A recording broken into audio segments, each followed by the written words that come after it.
नमस्कार साथियों, स्वागत है दिव्या आईएएस स्पीसेस पर। मैं हूं आर के सर। साथियों, न्यूज है कि 3 जनवरी 2026 को अमेरिका ने ऑपरेशन एब्सोल्यूट रिजॉल्व के नाम से कराकस पर पहले हवाई हमले किए, फिर वेनेजुएला के राष्ट्रपति निकोलस माडुरो और उनकी पत्नी को का अपहरण करके न्यूयॉर्क भेज दिया। दोस्तों, यह कैसे संभव है किसी देश की संप्रभुता को का अपहरण कर लिया जाए और वहां की जनता के द्वारा चुनी हुई लोकप्रिय सरकार के प्रमुख को कैदी की तरह अपहरण कर लिया जाए और यहां पर अंतर्राष्ट्रीय कानूनों का अपहरण हुआ है। और ये कैसे है कि देखिए, अमेरिका अपनी संस्कृति को उच्छोट की संस्कृति कहता है, लेकिन उसकी संस्कृति में तो बर्बरता और सभ्यता के चिन्ह दिखाई देते हैं। ये यहाँ तो वही कहानी चरितार्थ होती है, जिसकी लाठी उसकी भैंस। यहां पर मैं एक कहानी के माध्यम से बताता हूं। एक शेर था, वो पर्वत पर पानी पी रहा, नदी में पानी पी रहा था और बकरी का बच्चा नीचे पानी पी रहा था। तो शेर ने ये कहा, क्यों क्यों बे बकरी के बच्चे, तू मेरा पानी झूठा कर रहा है? तो बकरी के बच्चे ने कहा कि साहब, आप तो ऊपर पानी पी रहे हो पर्वत पर, मैं नीचे हूं, मैं पानी कैसे झूठा कर सकता हूं आपका? तभी शेर को तो कोई बहाना चाहिए था। तो शेर ने कहा कि तू मुझको गाली दे रहा है। तो बकरी के बच्चे ने कहा कि सर, मैं मेरी क्या औकात, मैं तुमको गाली दूं, मुझे गाली जानता ही नहीं हूं। तो कहते हैं कि तेने गाली नहीं दी है, लेकिन तेरे बाबा ने तो गाली दी थी उस समय। तो कैन कैन प्रकरण बहाना बना के उसको, बकरी के बच्चे को शिकारी करना था। यहां पर शिकारी की पोजीशन में, यानी शेर या भेड़िए की पोजीशन में हमको अमेरिका के राष्ट्रपति ट्रंप दिखाई देते हैं और उनको भेड़िया कहना कोई अलग नहीं है। ये उपाधि उन्होंने स्वयं ही स्वीकार कर लिया है, क्योंकि एक जनता के चुने हुए लोकप्रिय सरकार को कैसे कोई भी आकर वहां से अपहरण करके और उनकी पत्नी को अपहरण करके और कैदियों की समान बंदी बनाकर न्यूयॉर्क ले जाया जा सकता है। और यहां पर जो ट्रंप का ये कहना है कि ये लोकतंत्र का मामला है और वेनेजुएला यहां ड्रग्स की सप्लाई करता था, यह सरासर झूठा आरोप है। यहां पर ट्रंप और अमेरिका का वेनेजुएला के तेल पर गिद्ध दृष्टि लगाए हुए थे, क्योंकि वेनेजुएला में विश्व के सबसे बड़े तेल के भंडार हैं। यहां पर 403 अरब बैरल तेल भंडार है। बस इसी पर ही अमेरिका और ट्रंप के गिद्ध दृष्टि लगाए हुए हैं। और इस बात की स्वीकृति स्वयं फ्लोरिडा में मारे लागो में एक स्पीच में ट्रंप ने स्वयं कहा था कि हम वेनेजुएला को चलाएंगे और उस पर अधिकार भी करेंगे और उसके तेल भंडार का दोहन भी करेंगे।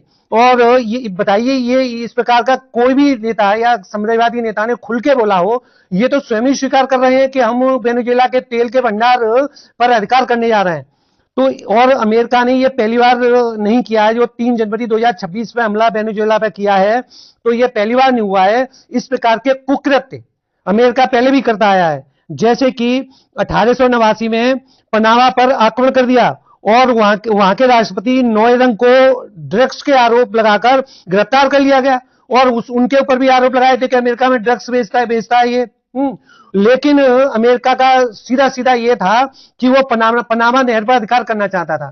तो पनामा नहर पर अधिकार करने के लिए उसने ये आरोप लगाए पनामा के ऊपर कि तुम हमारे यहाँ पर ड्रग्स बेचते हो। तो एन कैन प्रकार जब तक पनामा नहर पर अधिकार नहीं कर लिया, तब तक उसको चैन नहीं पड़ा। इसी प्रकार इराक के सद्दाम हुसैन पर बड़ी मात्रा में घातक हथियार इकट्ठे करने का आरोप लगाया और वहां पर भी तेल की राजनीति। तो इराक पर आक्रमण करके सद्दाम हुसैन को भी इन्होंने मार दिया। इसी प्रकार से लीबिया में कर्नल गद्दाफी को भी मार दिया गया, उन पर भी आरोप लगाया गया झूठा कि मानवाधिकार का उल्लंघन इनके यहां पर होता है। इसी प्रकार से सीरिया में असद सरकार को उखाड़ फेंका और वहां सत्ता परिवर्तन करा दिया और असद सरकार पर झूठा आरोप लगाया था कि एक आतंकवादी है। लेकिन भाइयों, एक बात बताओ, जो अभी अभी वर्तमान में सीरिया में राष्ट्रपति हैं अहमद अल सारा, और ये आतंकवादी है। ये तो अमेरिका ने स्वयं आतंकवादी घोषित किया था, फिर बाद में अमेरिका ने इनको मान्यता कैसे दे दी? अभी अभी इनके ऊपर से आतंकवादी का जो तमगा लगा हुआ था, अमेरिका ने स्वयं दिया था, उसको हटा दिया। तो ये अभी अभी अहमद अल सारा कौन से आईएएस पीसीएस की परीक्षा पास करके वहां गए हैं सीरिया में बैठे हुए? ये भी तो आतंकवादी है। असद तो आतंकवादी नहीं थे जो असद के ऊपर आतंकवाद का आरोप लगाया था। तो बस इसी कड़ी में ये 3 जनवरी 2026 को ये वेनेजुएला पर आक्रमण हुआ है ये एक प्रकार का अमेरिका का कुकृत्य है और इसको दुनिया भी इसको कुकृत्य ही मान रही है और इसके विरोध में, अमेरिका के विरोध में कुछ देश वक्तव्य दे रहे हैं और उन वक्तव्यों को मैं एक एक करके आपको बताता हूं। मेक्सिको की राष्ट्रपति क्लाउडिया शेनबॉम ने कहा है कि अमेरिका का अगला टारगेट मेक्सिको हो सकता है, क्यूबा हो सकता है और कोलंबिया हो सकता है। यह बात तो ट्रंप ने स्वयं अपने स्पीच में कही थी कि अगला टारगेट क्यूबा, कोलंबिया और मेक्सिको होगा।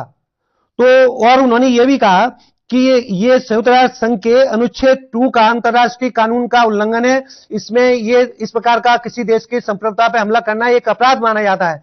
तो क्या यूएन उसको अपराध घोषित करेगा?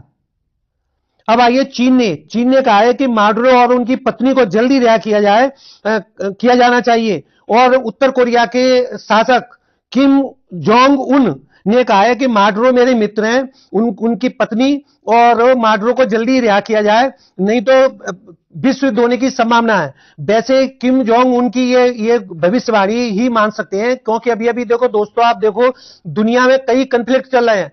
जरा छोटी सी चिंगारी एक विश्व युद्ध का रूप धारण कर सकती है, जैसे कि रूस यूक्रेन में युद्ध चल रहा है, इजराइल गाजा में युद्ध चल रहा है, ईरान के बीच में कन्फ्लिक्ट चल रहा है और चीन ताइवान के बीच कन्फ्लिक्ट चल रहा है और अभी सऊदी अरब यूएई के बीच में भी युद्ध स्टार्ट हो गया है। अभी सर्जिकल स्ट्राइक सऊदी अरब ने यमन के ऊपर किया था और यूएई को कहा था कि अपनी सेना को यहां से वापस करें। तो जब विश्व में इतने विकराल संकट और तनाव हो, उसमें अमेरिका ने एक आग में घी का काम किया है। तो एक छोटी सी चिंगारी एक विश्व युद्ध का रूप धारण कर सकती है। तो किम जोंग उनकी बात बिल्कुल सही प्रतीत होती है। भारत ने भी चिंता जाहिर की है और वेनेजुएला की जनता की अच्छी कामना के लिए उन्होंने चिंता व्यक्त की है और वेनेजुएला में भारत का दूतावास वहां के लोगों की मदद कर रहा है और मलेशिया के प्रधानमंत्री ने भी माडुरो और उनकी पत्नी को जल्दी रिहा करने की कामना की है। दोस्तों, ये तेल का मुद्दा है और ये ट्रंप चाहे कितना भी बहाना करें, ये ड्रग्स का बहाना करें, ड्रग्स बेचता था, या ये बहाना करें कि यहां पर लोकतंत्र का उल्लंघन हो रहा हो, ये सब झूठा है, ये तेल का बहाना है। क्योंकि डेमोक्रेटिक पार्टी की नेता कमला हैरिस ने ट्रंप पर हमला बोला है और ये कहा है कि ये न तो ड्रग्स का मामला है, न लोकतंत्र के उल्लंघन का मामला है, ये बिल्कुल तेल का ही मामला है ना। और वैसे देखा जाए तो विश्व में अमेरिका के सामने कोई भी देश खुलकर नहीं बोलता है, पर साउथ अफ्रीका के नेल्सन मंडेला ने खुलकर उनके खिलाफ बोला था और ये चेतावनी दी थी कि यूएसए अपनी शक्ति का दुरुपयोग दुनिया को नष्ट करने में प्रयोग कर रहा है। और अभी वेनेजुएला की वर्तमान स्थिति है कि वहां की सुप्रीम कोर्ट ने उपराष्ट्रपति को अंतरिम राष्ट्रपति घोषित कर दिया है और इनका नाम है डेली रॉड्रिगेज को नया राष्ट्रपति नियुक्त कर दिया है। यह अंतर्राष्ट्रीय कानून का अपहरण है। वैसे ट्रंप के द्वारा फैलाई गई ये तनाव और संघर्ष आखिरकार यूएस को ही परेशानी में डाल देंगे, उसी को ही ये डसेंगे।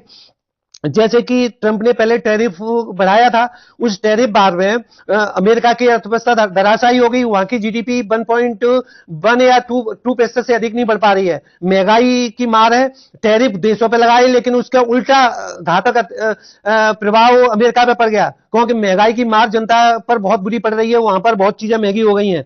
और चीन और ताइवान के संघर्ष में चीन ताइवान पर अटैक बोल सकता है, तो अमेरिका किस मुंह से कह पाएगा कि आप ताइवान पर क्यों अटैक कर रहे हो। और दक्षिणी चीन सागर में चाइना का प्रभुत्व बढ़ सकता है और यूएसए ने अपने सहयोगी, विश्वासी सहयोगी को खोया है। जैसे भारत है, भारत के प्रति अविश्वास बढ़ा है, जापान के प्रति अविश्वास बढ़ा है, ऑस्ट्रेलिया के प्रति अविश्वास बढ़ा है यूएसए का।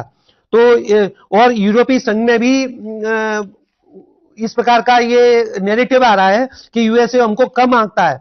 लेकिन यूएसए ये न भूले कि वेनेजुएला की जनता एक हो गई और चाइना और उत्तर कोरिया और रूस का ढंग से समर्थन मिल गया।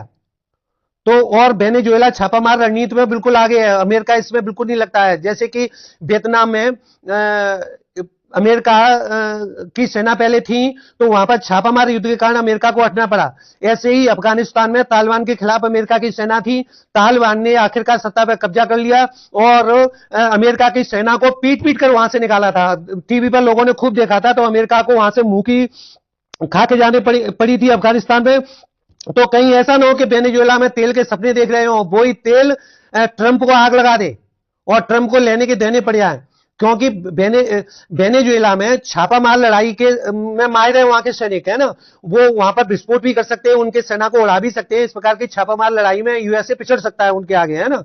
तो अंततः मैं यही कहूंगा कि विश्व के सभी देशों को एक हो जाना चाहिए। विश्व के देश वक्तव्य जारी कर रहे हैं और अमेरिका के खिलाफ कर रहे हैं, लेकिन एकजुट नहीं है। एकजुट और हो जाएं और अंतर्राष्ट्रीय संस्थाओं को आगे आकर यूएसए को पाठ पढ़ाना चाहिए, सिखाना चाहिए। माडुरो और उनकी पत्नी को रिहा किया जाना चाहिए और वेनेजुएला की सत्ता को पुनः लौटाया जाना चाहिए, है ना।